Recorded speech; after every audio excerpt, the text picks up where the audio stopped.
السلام علیکم ورحمۃ اللہ وبرکاتہ۔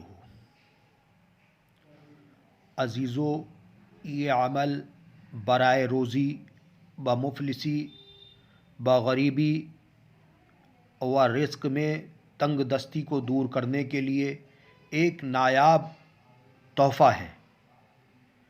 اگر کوئی شخص ہر طرح سے کوشش کرنے کے بعد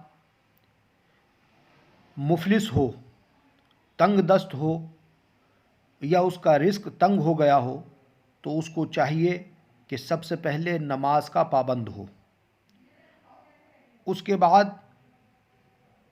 ہر روز صبح بیدار ہو کر کعبہ شریف کی جانب منہ کر کے بیٹھ جائے اور خدا سے دھیان لگا کر سچے دل سے اس عمل کو پڑھے۔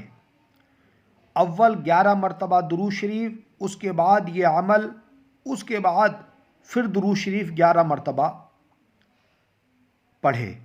عمل ختم کر کے دعا مانگے، اے پروردگار عالم، اے مددگار، اے کارساز، تو میری اس غریبی، مفلسی اور پریشانی کو دور کر دے۔ تو ہی میرے افلاس کا خاتمہ کر سکتا ہے، تو ہی میری غریبی کو دور کر سکتا ہے۔ 40 روز تک برابر اس عمل کو پڑھتا رہے۔ انشاءاللہ عمل ختم کرنے سے قبل ہی ضرورت مند اپنے مقصد میں کامیاب ہو جائے گا، یعنی مالدار ہو جائے گا۔ تنگ دستی اور غریبی